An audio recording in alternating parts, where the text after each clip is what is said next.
You know, there's this hidden circulatory system running through all of our homes. We turn a handle, water magically appears.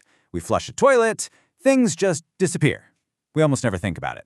Until, of course, it all goes completely, horribly wrong.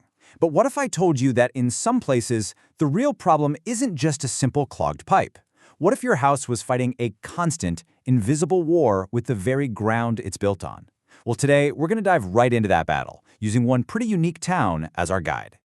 All right, first, let's start with what we all know. Those small, totally maddening frustrations that, let's be honest, define our relationship with plumbing.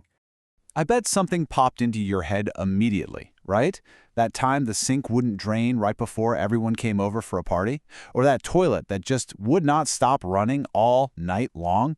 It's a universal pain. Yeah, this list probably looks pretty familiar. The slow drain in the shower, that gurgling sound from the toilet that you just know isn't good, and oh my gosh, the drip, drip, drip of a faucet. These are the classic signs we all recognize.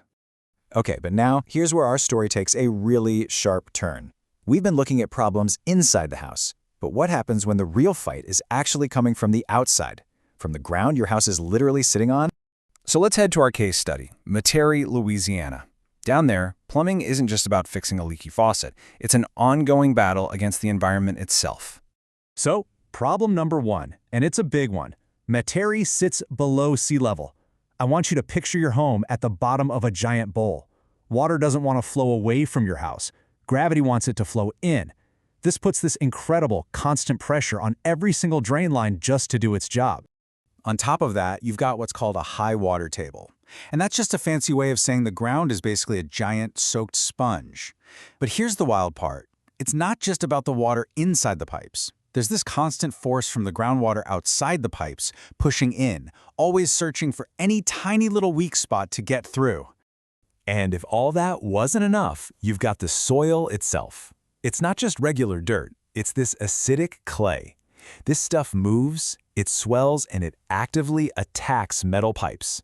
It's not a passive foundation, it is an aggressive enemy that is literally trying to corrode the infrastructure buried inside it. So what happens when you combine being in a bowl with spongy, waterlogged ground and soil that eats metal? Well, you get a set of plumbing problems that are on a whole other level. Okay, let's talk about slab leaks. Because that ground is always shifting, it can literally crack the water lines that are buried deep inside a home's concrete foundation.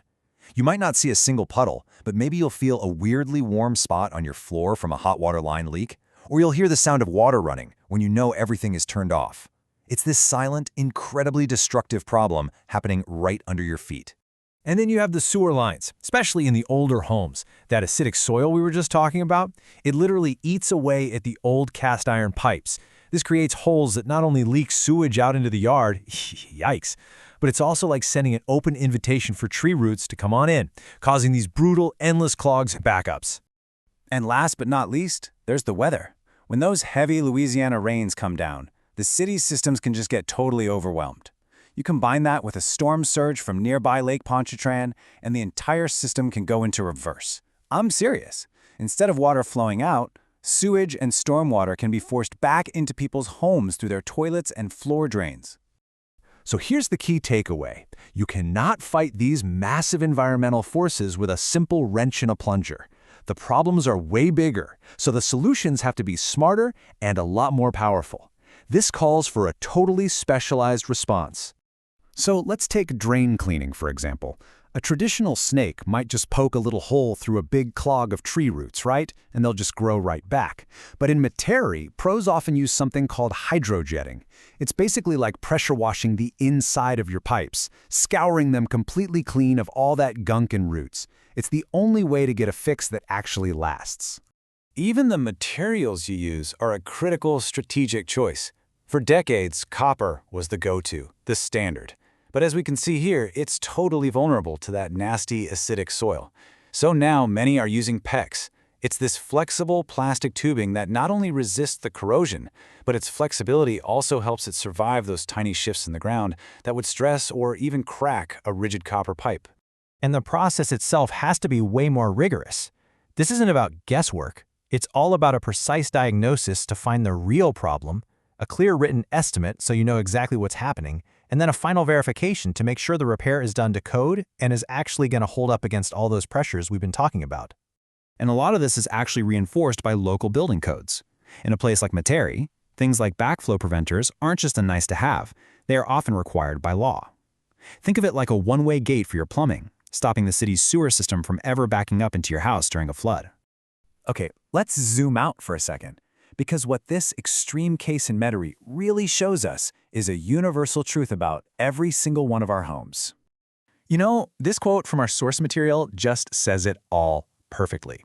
In an environment like this, plumbing isn't just a trade, it's a science. It's geology, it's chemistry, and it's engineering all coming together right there underneath your floorboards.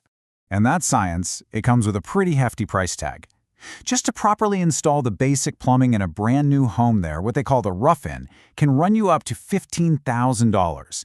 And that number isn't just for pipes. It's the cost of building a defense system against the environment right from day one. So here's the real bottom line. While Metairie is definitely an extreme example, the principle holds true absolutely everywhere. Your home's pipes, your foundation, it's all in a constant, silent struggle with your local climate, your soil, your water chemistry, even the trees growing in your yard. And that kind of leaves us with one final thing to think about. In Metairie, they fight acidic soil and floodwaters. But what about where you live? What are the invisible forces testing your home's defenses day in and day out?